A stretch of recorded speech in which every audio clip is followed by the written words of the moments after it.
Bueno, y regresamos aquí al podcast de Lima Gris. Ahora ya tenemos aquí en el set a nuestro invitado, que es el arqueólogo Goritume Echevarría López, ¿verdad? Ahorita me echo. Hay una cosa interesante que mucha gente se ha puesto a pensar después de haber escuchado al ministro de Cultura, Fabricio Valencia, en el Congreso de la República, ¿no? Cómo una persona que conoce del derecho y se ha jactado durante mucho tiempo de ser el conocedor de derecho del patrimonio, termina negando una cosa tan puntual, que es que gracias a la UNESCO fueron reconocidos las líneas de Nazca y de Palpa como Patrimonio de la Humanidad. Y cuando se le preguntó si se había coordinado, si se había solicitado o no el permiso o alguna acción, él dijo que no era necesario. Es decir, como yo aquí hago lo que quiero, la UNESCO no era necesario. ¿Es así la situación? Él usa un argumento, un ardid, ¿no? En su argumento, de su respuesta fue que debido a que el área delimitada por la UNESCO es menor al área de la poligonal, no era necesario acudir a la UNESCO a pedirle permiso. Pero no solo a la UNESCO, ¿no? A ningún especialista, al Colegio de Arqueólogos o a alguien que sepa específicamente más allá del actor principal, que es el Ministerio de Cultura, ¿no? Eso no es real, ¿no? Debieron necesariamente consultar a la UNESCO. Debieron de consultar a la UNESCO y debieron de consultar al Colegio de Arqueólogos. ¿Para qué? Para que esa, vamos a decir, esa redelimitación arbitraria que se hizo tuviera al menos un sesgo de responsabilidad, ¿no? Un sesgo de sustentación de tipo técnico, científico, académica. Para mí es claro, ¿no? De que no haber consultado a la UNESCO, no haber consultado a ninguna, ¿no?, institución que avale una decisión de esa manera desde el punto de vista externo, ¿no?, como el Colegio de Arqueólogos del Perú, significa que no le importó realmente la integridad del patrimonio mundial, ¿no? Lo hicieron a pesar que sabía que podía tener consecuencias, ¿no? Lo hicieron directamente y sin ningún aval técnico mayor, ¿no? Ese es el problema. Ahora, ¿por qué menciono primero esto? Porque parece que al ministro, cuando le conviene, usa la UNESCO, y cuando no le conviene, no usa la UNESCO. Y quiero retroceder un poquito en el tiempo. El ministro Fabricio Valencia fue abogado de los franciscanos en este tema, ¿no?, de la parte del perímetro que cubre, ¿no?, las calles. Y él, dentro de sus argumentos, mencionó que había un documento de la UNESCO que lo había declarado un conjunto patrimonio. Entonces, ahora parece que ningunea a la UNESCO, y como no le conviene, también trata de decir no es necesario. Es tal cual, es tal cual. El ministro ahí demuestra, ¿no es cierto?, que él utiliza la UNESCO, utiliza cualquier ardid técnico legal a conveniencia. Y no es así, no debería ser así, debería ser una cuestión más transparente, más franca respecto a cómo vas a tratar un patrimonio, de la escala, la calidad y las cualidades únicas que tienen la línea de Nazca. Sí se debió coordinar con la UNESCO. Aunque, ojo, el trabajo de la UNESCO, más que el trabajo, la observación de la UNESCO, que es sumamente importante, no ha tenido muchos efectos disuasivos, por ejemplo, para evitar que se siga sobrecargando Machu Picchu con turistas, ¿no? Entonces es bien importante tomar en cuenta que UNESCO sí tiene un papel relevante en la opinión que se haga, pero no es un aspecto que obligue al Estado a hacer algo, vamos a decir, definitivo respecto a un patrimonio que el Estado está obligado a cuidar. No es la UNESCO la que está obligada a cuidar la línea de Nazca, es el Estado peruano, es la nación peruana la que está obligada a cuidar este patrimonio cultural. Entonces la UNESCO probablemente le hubiese dicho, usted no puede hacer eso, porque todo lo que usted está cortando, que es casi 50% del área de reserva de las líneas y geoglifos de Nazca, es parte del entorno, vamos a decir, actualizado, ¿no?, de parte del entorno que es parte fundamental para comprender el significado y entender la conservación y emprender la conservación de ¿no?, mantener este sitio en su integridad, hasta cierto punto de su integridad. Usted no puede hacer eso. UNESCO puede sugerir eso, puede pedir eso, ¿no?, pero es el Estado quien toma la decisión de si se hace o no se hace sobre ese tema. El caso de Machu Picchu es emblemático sobre eso, ¿no? Ya sabemos que Machu Picchu se están abriendo las rocas, se está separando, está colapsando lentamente de manera irreversible Machu Picchu. Y eso se ha medido con procedimientos arqueométricos. Claro. Pero UNESCO ha sugerido, si sigue en este problema, vamos a quitarle la calidad de patrimonio universal, de patrimonio mundial. ¿Y el Estado acaso hace lo contrario para reducir la carga de Machu Picchu? Al contrario. Todo lo contrario, quiere subir la carga. Entonces eso demuestra que las opiniones de UNESCO el Estado las toma a conveniencia. Claro. Y este ministro, más que nadie, ¿no? Tal como mencionaste, cuando le convino, sí usó a la UNESCO. Pero ahora que no le conviene, que va a tomar decisión, no lo usa, no le interesa. No solamente no lo usa, los ningunea. Los ningunea, así es. ¿No? Otra cosa importante, la respuesta que dio el ministro en el Congreso mencionó de alguna forma que en la parte que se había reducido y la otra parte que quedaba, no había nada, ¿no? Un poco más dice, no, eso es un descampado. Pero la realidad es otra. Tanto los estudios de esta universidad japonesa como también tu trabajo, ¿no?, científico y las publicaciones que hay de muchos arqueólogos. Sin duda, acá hay algo más delicado. ¿Por qué mentir de una manera grotesca al Congreso de la República? Eso es muy preocupante, ¿no? Ha tratado de justificar de alguna manera una decisión que no tiene ninguna base científica, ¿no? Y eso tiene que quedar bien claro. Son los mismos, por ejemplo. Primero lo dijo el Colegio de Arqueólogos de Perú. Hay sitios arqueológicos fuera del área, o sea, en el área que fue eliminada, ¿no? Dentro del perímetro que fue eliminado, casi el 50% sí había sitios arqueológicos, y ese fue el primer desmentido contundente que se hizo al ministro. Y después fueron los mismos trabajadores del Ministerio de Cultura, arqueólogos profesionales con amplísima experiencia, que han dicho claramente, ¿no?, que no es cierto que no haya vacío de evidencia arqueológica. O sea, no hay evidencia arqueológica no significa que no haya sitios arqueológicos, ¿no? ¿Por qué? Porque las formas de registro arqueológico están constantemente evolucionando, están constantemente progresando, actualizándose. Ahora hay otras tecnologías como LIDAR, hay otras tecnologías, ¿no?, sensores remotos de diferentes tipos, constantemente actualizándose y se están descubriendo nuevos sitios arqueológicos. Entonces, decir que no hay sitios arqueológicos por registros anteriores es una barbaridad en términos técnicos. Esa zona, además son áreas de tránsito, por ejemplo, son áreas de concentración quizá de gente antigua, son lugares donde es posible encontrar nuevos geoglifos. Además, solamente le está hablando de lo que está en superficie, y lo que está debajo de superficie es otro tema. Y esto es bien interesante también, ¿por qué? Porque hay un fenómeno en la naturaleza que pasa mucho en las zonas de Nazca y en estas zonas desérticas, en la cual estas áreas se llenan, por ejemplo, de arena frecuentemente y después se liberan de arena. Y eso pasa mucho en Nazca. Ya ha sucedido que se han descubierto zonas con geoglifos en lugares donde hubo un paracas, es decir, donde una gran lluvia, un gran viento, ¿no? Y ese mismo viento tapa otras zonas donde hay geoglifos. Entonces, no sabemos qué es lo que hay debajo de muchas áreas, dispersas donde ellos dicen que no hay nada. Lo que acaba de mencionar Gori, si en el propio Machu Picchu todavía no se sabe lo que hay abajo y se piensa investigar, lo mismo en Nazca. Sí, es totalmente un argumento falaz, es un ardid, ni siquiera es un argumento técnico. Decir que esas zonas no hay nada o no hay área arqueológica es realmente preocupante que venga eso de un ministro, ¿no? Es una barbaridad, ¿no? Eso se tiene que corroborar con investigaciones arqueológicas, ¿no? Cuando uno hace una investigación arqueológica o un proyecto de monitoreo y se encuentra uno, por ejemplo, con un sitio arqueológico, para delimitar ese sitio arqueológico el Estado nos obliga a hacer un proyecto de evaluación arqueológica, por ejemplo, o nos obliga a hacer excavaciones, sondeos, investigaciones para poder delimitar una zona que, vamos a decir, en un monitoreo arqueológico regular es muy pequeño, pero en un área de esta extensión, ¿cómo vas a decir alegremente que no hay nada? Claro. O que ya conocemos todos los sitios arqueológicos, ahí es absurdo. Claro, en un momento se recuerda la memoria de María Reich, esta estudiosa alemana que ayudó a difundir todo lo que había en la línea de Nazca, pero también el trabajo de la expedición de Julio Cetello, ¿no?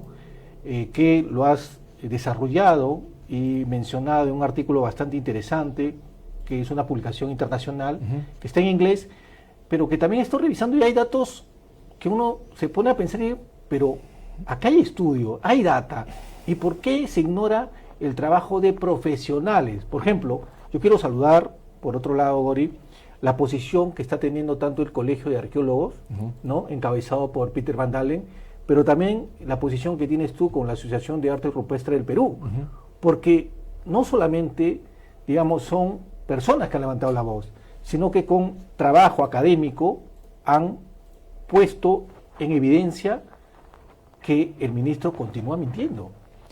Totalmente, ¿no? El trabajo de María Reich, que es un trabajo que hay que supervalorar porque ha permitido la conservación, ¿no es cierto? También ha producido alteraciones, por supuesto, pero permitió la conservación y la difusión de este legado que es extraordinario y es único, ¿no? Pero el área arqueológica de geoglifos de Nazca fue descubierto en el contexto de los trabajos del doctor Julio Cesteño en la década del 20.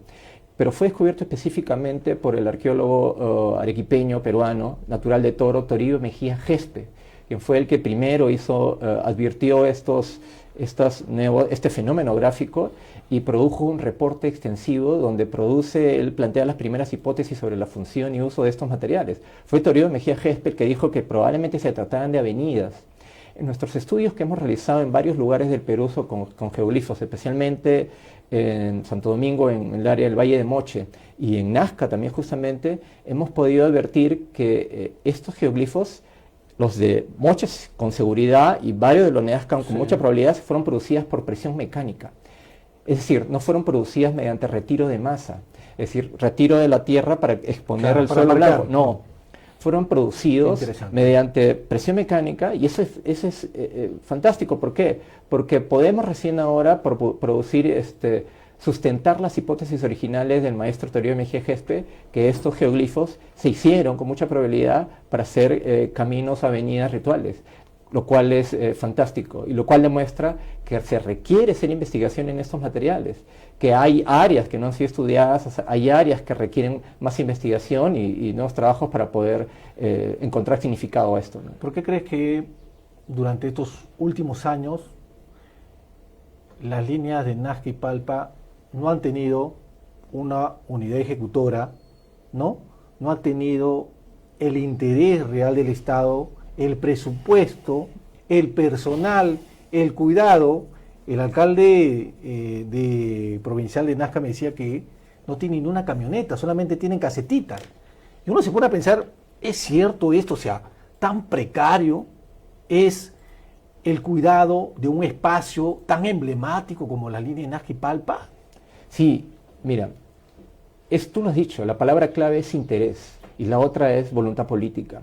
Uno puede ver ahí nomás que todo lo que se dice, o lo que el ministro ha dicho, tiene muchos problemas. ¿Por qué? Porque se ha dicho que es Johnny Isla, el arqueólogo Johnny Isla, el que ha producido el informe definitivo para reducir toda esta área. Pero sin presupuesto, sin recursos, un solo hombre.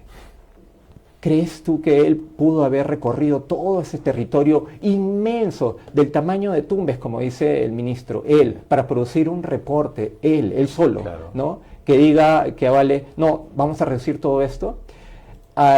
La verdad es que, desde mi punto de vista, al ministerio no le interesaba resolver el problema de Nazca, el problema de la delimitación o los problemas que tiene Nazca, hasta que no ha habido esta presión.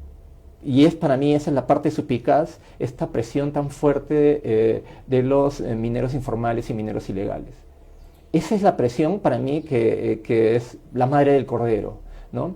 Si veamos nomás que el alcalde de Nazca salió en El Comercio hace unos días, había él ya pedido denuncios mineros en la zona, siendo alcalde, ¿no? En la zona de la poligonal original de Nazca. O sea, ¿cómo vamos a cuidar un patrimonio, primero, que al Estado no le interesaba porque no tenían recursos para, vamos a decir, defender, proteger un territorio tan grande, claro, y después vemos que los actores políticos asociados, todos están interesados en que se retire la poligonal original para tener áreas para poder explotarlas, claro, en cuestiones mineras? Entonces, al Estado le importa ahora, le importa la poligonal, eso es lo que sugiere el contexto, para favorecer probablemente intereses mineros. Claro, pero digamos, sorprende lo del alcalde, sin duda, pero yo creo que si extendemos esto, un nazqueño, un iqueño que tenga la idea de pedir una petición minera en esa zona, es prácticamente una especie de traición a la patria. Ahora, yo no creo que esto se haga en Roma, ¿no? Un romano pidiendo una petición minera debajo del Coliseo, ¿no? O al costado del Coliseo. Claro, ¿no? No tiene sentido, en realidad es tal como tú lo pones, ¿no? Es como una traición, ¿no? El doctor Julio Cetello decía que nuestra conexión con el pasado es una conexión moral, ¿no? Es una conexión en la cual nosotros tenemos que sentir cierta relación con la gente que construyó e hizo nuestro país, que domesticó las plantas, que produjo los alimentos, que canalizó el agua, que creó todas las cosas que hasta el día de hoy nos permiten vivir. Y las personas que el Ministerio de Cultura, el ministro, la viceministra, sí, que su obligación es defender, al menos por un acto moral, en conexión con estos nuestros ancestros, que lograron hacer todas estas cosas, debería ser evidente, pero no lo es. Lo que pasa es que estas personas han perdido esa conexión y actúan inmoralmente frente a testimonios que nos han legado nuestros ancestros. Las líneas de Nazca, los geoglifos de Nazca, y no solo en Nazca, sino en diferentes lugares del Perú, son testimonios de nuestro pasado, son nuestra herencia cultural. Nadie nos los ha regalado, es nuestro, es parte de nuestra historia y nuestra tradición. Con todo lo que está sucediendo estos últimos días, nuevamente escucho que la gente que tiene una edad, digamos, mayor a la mía, ¿no?, que están abocados también al tema cultural o arqueológico, dicen, la situación era mejor cuando existía el INC. Es decir, cuando no existía el Ministerio de Cultura, parece que las cosas andaban mejor. ¿Crees eso? Mi maestro, el doctor Alberto Bueno Mendoza, decía eso. Decía, hasta con el INC no estábamos tan mal como estamos con el Ministerio de Cultura. Y lo decía en el contexto de dos sucesos trágicos que pasaron, ¿no? Y que son muy similares al que estamos viviendo ahora con Nazca, que fue cuando le quitaron la categoría de intangible al monumento Puruchuco para destruir, claro, parte del monumento. Eso fue algo muy terrible, ¿no? Porque con toda probabilidad, ¿no?, se hizo para beneficiar el mall que aparece en el centro comercial. Destruyeron patrimonio, ¿no?, hicieron rescate tras rescate y constantemente aparecía evidencia arqueológica, ¿no?, y hay arqueólogos que se prestaron para eso, ¿no? Entonces eso fue terrible. Y la otra acontecimiento también salvaje, vamos a decir así, ¿no?, aberrante respecto a la conservación del patrimonio arqueológico, fue también el quitarle parte del área intangible al monumento de Pachacámac, ¿no?, para hacer el MUNA, es decir, ese elefante blanco que es una vergüenza para la celebración del Bicentenario, un museo cerrado, que nació para nunca funcionar, que nació para fracasar, ¿no? Y también probablemente, porque hay que ser suspicaces con todo el dinero, los millones de soles de impuestos, ¿no?, el dinero que recauda de la nación, del país, de que todo nuestro dinero, vamos a decir en términos nacionales, se malgaste para cosas de ese tipo, ¿no?, a desmedro, ¿no?, en contra, destruyendo el patrimonio arqueológico nacional. Entonces, Puruchuco, Pachacámac y ahora Nazca, prácticamente quitándole el 50% del área, también probablemente para beneficiar a unos mineros informales, para beneficiar la minería ilegal, para beneficiar el tráfico de tierra. ¿Para qué se tenía que cortar la línea de Nazca de esa manera? No tiene ningún sentido. Y como te repito, son los mismos trabajadores del Ministerio de Cultura, el Colegio de Arqueólogos del Perú, los que han dicho de manera contundente, ¿no?, más que nosotros, incluso junto a la Asociación Peruana Arte Rupestre, que no tenía ningún sentido reducir el área del área de reserva de la línea de Nazca bajo ninguna razón, menos técnica o científica, absolutamente, ¿no? Ahora, ¿por qué crees que todavía el ministro continúa en el cargo? Esto en otro país, con la riqueza cultural, hace rato le hubiesen cortado la cabeza, ¿no? Sí, exacto, son las cosas irracionales que pasan en el Perú, ¿no? Ya lo ha pedido el Colegio de Arqueólogos, nosotros también lo hemos solicitado, que el ministro sea destituido, la viceministra también, y todos los que han sido actores de esta, para mí, desfachatez, ¿no?, de reducir casi el 50% del área de reserva de Nazca. No se entiende cómo una persona que dice cosas como no hay nada, ¿no?, es una zona que no tiene evidencia arqueológica, que hace afirmaciones que realmente se justifica, ¿no?, de mala manera en términos legales, utiliza el UNESCO cuando quiere, cuando no quiere, ¿no?, y demuestra que no conoce la realidad arqueológica, no conoce el territorio, no conoce la complejidad de este material arqueológico, sigue en un cargo tan importante, y lo mismo la viceministra, ¿no? Entonces, es un enigma, en realidad lo que está pasando en el Perú Claro. en esos términos es terrible. Ahora, según información que nosotros tenemos, esta orden de reducir el polígono de la línea de Nazca habría salido de Palacio de Gobierno, es decir, de donde se encuentra la presidenta Dina Boluarte. Acá hay intereses económicos sin duda. Está detectado claramente que hay un interés de la minería informal, hay un interés del tráfico de tierras, pero también de empresas internacionales dedicadas a la energía, ¿no? Pero esto parece que al Parlamento le preocupa por días, o cuando le conviene también, porque ha sido, en serio, bastante sorprendente la ausencia masiva de los congresistas el día de la interpelación del ministro. Creo que no llegaban a 30 congresistas. De 130 creo que no llegaban a 30 congresistas. Incluso un congresista tomó la palabra para decir, creo que no hay quórum. Revisen porque parece que no hay quórum.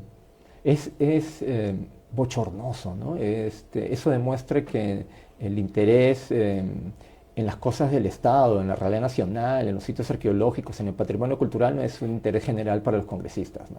Además, las preguntas y toda la interpelación, a mí francamente me pareció muy insustancial, ¿no? Los congresistas no estaban realmente ahí como para exigir técnicamente respuestas adecuadas del ministro, y el ministro se pasó repitiendo lo mismo que ya había dicho en entrevistas anteriores sin un sustento técnico mayor o novedoso, ¿no?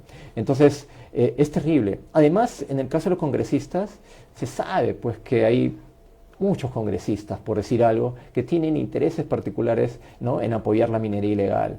Entonces, a muchas de esas personas probablemente no les ha gustado absolutamente nada que la poligonal haya regresado a su área original. Claro, pero también, digamos, es una pausa más que un regreso, creo yo. Porque claro, se está pensando ahora socializar recién, ¿no? Sentarse a la mesa con, claro, después del escándalo, de las protestas, ¿no? Del llamado a la atención fuerte que varios sectores han salido a llamarle la atención al ministro. Pero van a continuar con esto, ¿eh?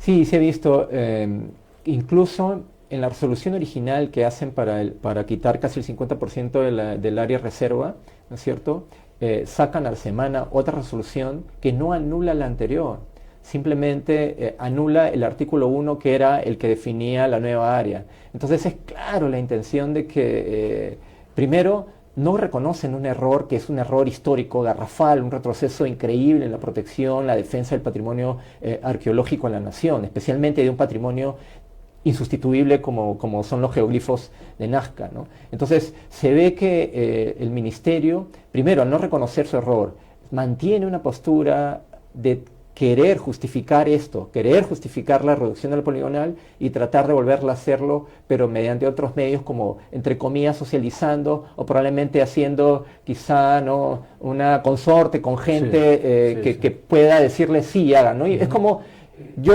he querido ¿no?, cortar casi el 50% de la poligonal, pero yo mismo voy a encargarme de hacer la reunión y voy a juntar a los que están de acuerdo, claro, para decir que hemos socializado, ¿no? Es como que juntes al alcalde de Nazca con el Ministerio de Cultura y que ellos dos tomen la decisión.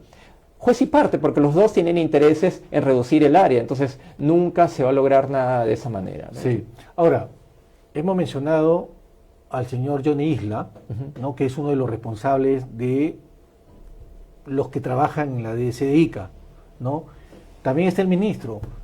Pero hay que recordar quién firmó también esta resolución viceministerial, que es la señora Moira Novoa Silva, la viceministra de Patrimonio. Así es. ¿No? Que ha salido por ahí en un par de medios a tratar de poner paños fríos, pero por ejemplo a nosotros no nos contesta el teléfono, el celular, ¿no? Y bueno, ¿sabe lo que le vamos a preguntar? Mira, hace poco leí, pero salió como 5 o 6 días, un post de José Pinilla Blanque, que es el que hizo, él lo menciona, hizo la poligonal original y le enmendó la plana completamente a Moira Novoa, porque Moira Novoa sale alegremente a decir tal como el ministro, que esta poligonal, la poligonal original, se hizo sin ningún criterio. Exacto. Increíble, ¿no? Exacto. Entonces, ¿cómo creo que fue por encargo de Lumbreras. Bueno, no estoy seguro exactamente de la historia, pero lo menciona que fue Pinilla Blanque y lo hizo utilizando información aérea y todo un expediente que se hizo para que esa poligonal cubra un área que pueda proteger adecuadamente este patrimonio, incluyendo el paisaje asociado, ¿no? Una visión perfecta de futuro, es una visión en la cual un patrimonio como ese requiere pues un espacio muy grande, ¿no? Consistente para que pueda estudiarse en el futuro de manera adecuada. Entonces está perfecto, ¿no? Ahora, la pregunta es, ¿a cambio de qué crees a cambio de que el ministro le miente a los congresistas y le miente al Perú? ¿A cambio de qué? Yo a veces pienso que quieren atornillarse en la silla, como si eso fuera importante, ¿no? Quieren estar en el cargo, ¿no? Es como lo que mencionábamos de la arqueóloga Moira Novoa, ¿no? Uno piensa en ella como investigadora, como arqueóloga, y dice que esta persona sabe que está tratando con un material arqueológico de gran importancia. Uno se pregunta cosas como esa, ¿no? Y al cometer un error siendo arqueóloga, haber firmado una resolución que ella debió observar como una profesional,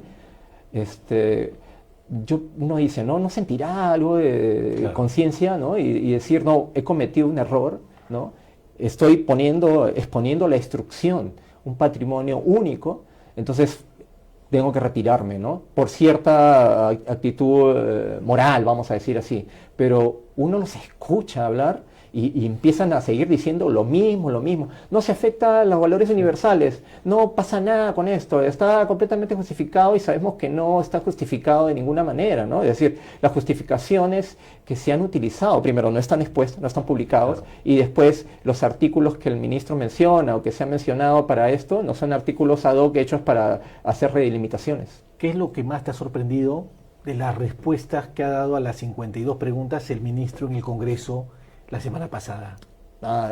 Su desfachatez, ¿no? La actitud del ministro de mantener el mismo argumento, ¿no? A pesar de que ha retrocedido, es como si no hubiese pasado absolutamente nada. Ha habido después que se hizo la reducción de la poligonal original, hubo una reacción espontánea, inmediata, de cientos de actores. ICOM, ICOMOS, el Colegio de Arqueólogos, la Asociación para el Arte Rupestre, gremios, gremios estudiantiles, gremios de arte, profesores universitarios, facultades de la universidad, y así internacionalmente. Ha sido un golpe... Los medios más importantes han cubierto CNN, el mundo entero, ¿no? Entonces, ¿no? Ha sido algo devastador, ¿no? Entonces, y personas que han seguido, por ejemplo, la carrera de María Reich, personas vinculadas, pobladores de Nazca, todo el mundo ha salido, se ha sentido humillado, se ha sentido golpeado por esta reducción de casi 50% de la poligonal. Pero cuando el ministro salió a hablar, con él no era.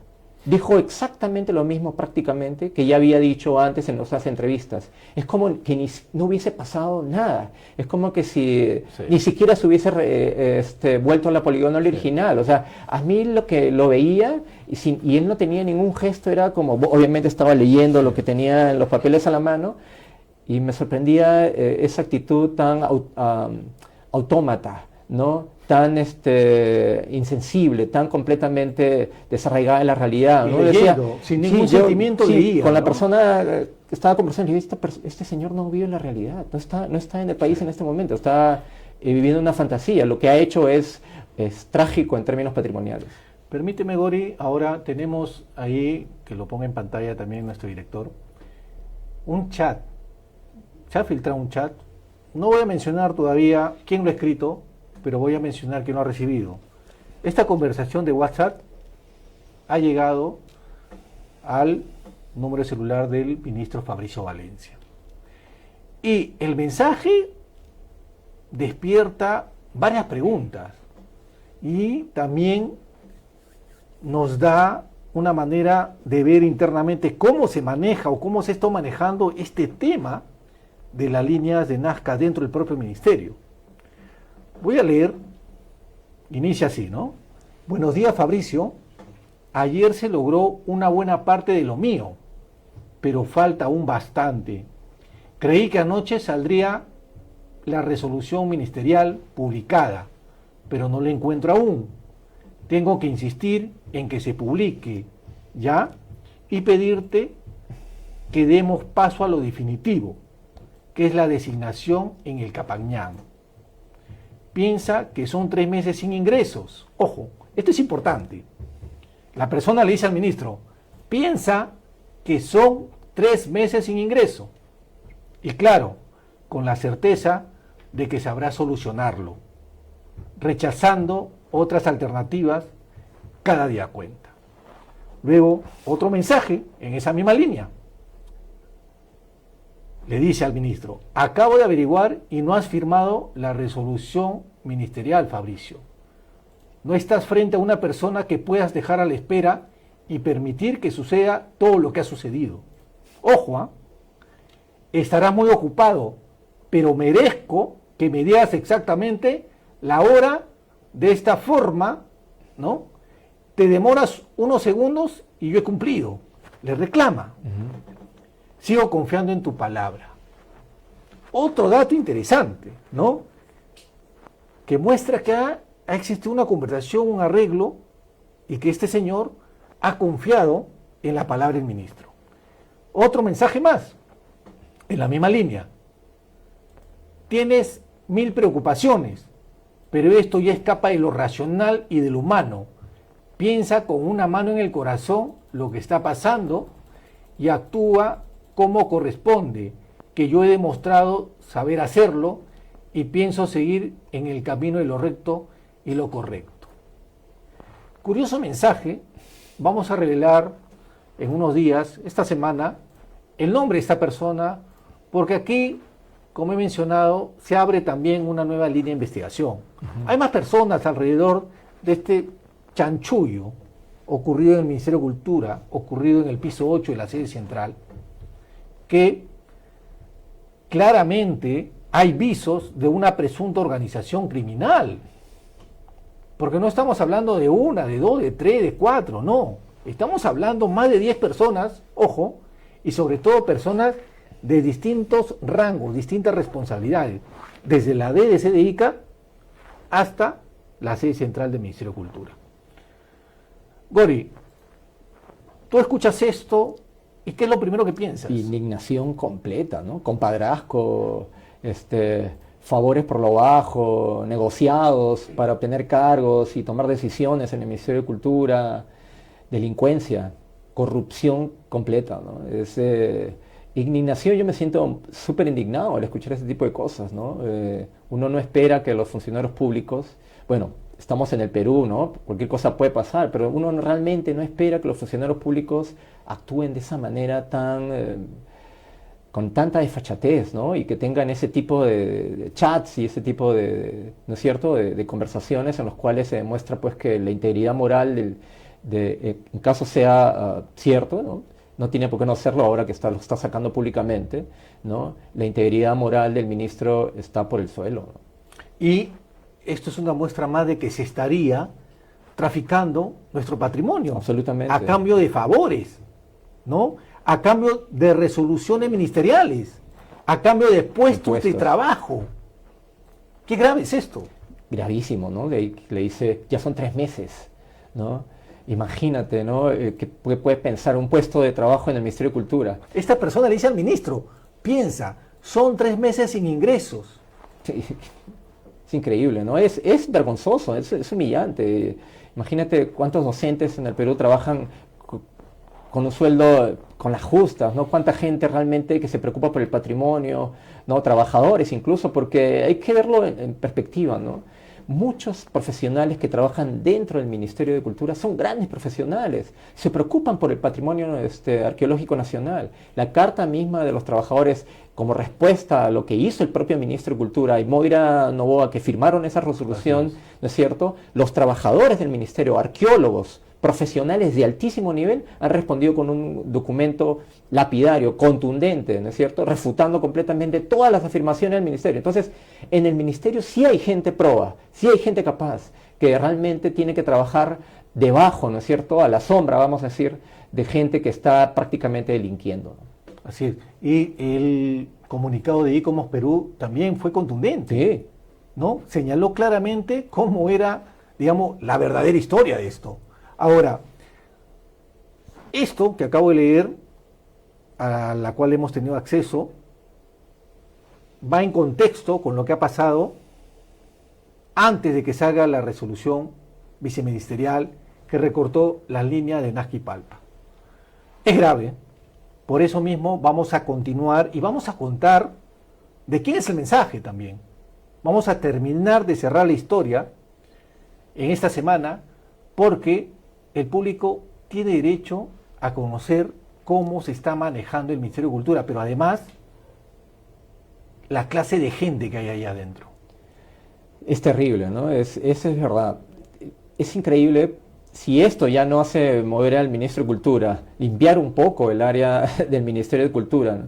Ya qué cosa podría hacer, porque en realidad no hay manera de justificar este tipo de chats, no hay manera en realidad de justificar la reducción de casi 50% del área de reserva de la ley en Nazca. Todo lo que ha dicho el ministro y lo que ha dicho la viceministra son justificaciones que no tienen un sustento real, no son justificaciones usando ardid legales, ardits, ¿no es cierto?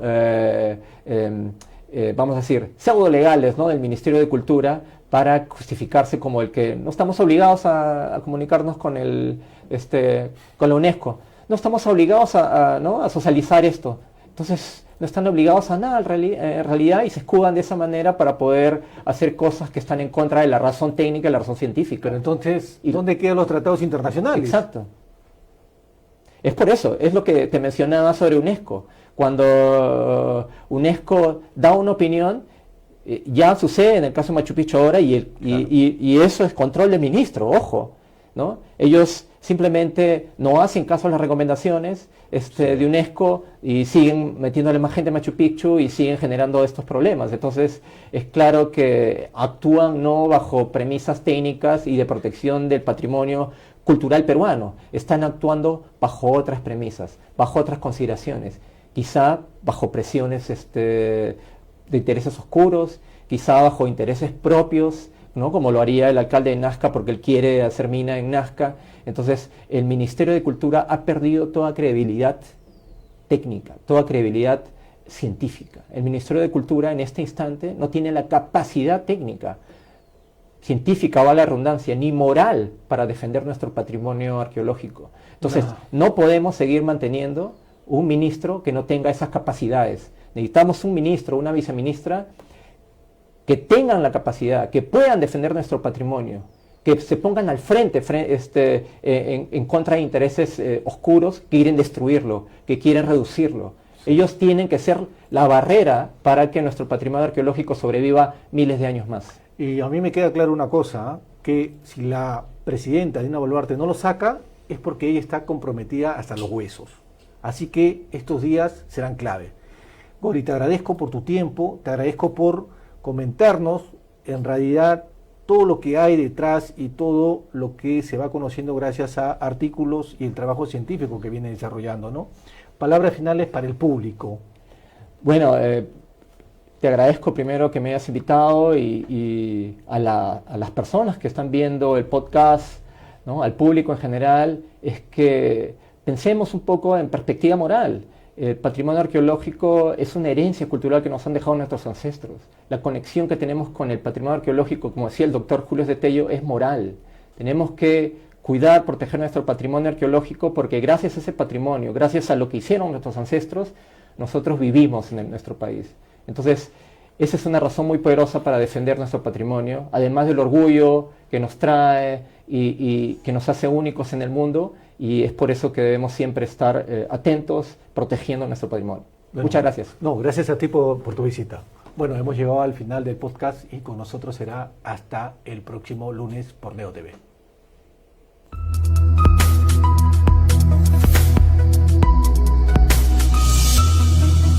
Lima Gris.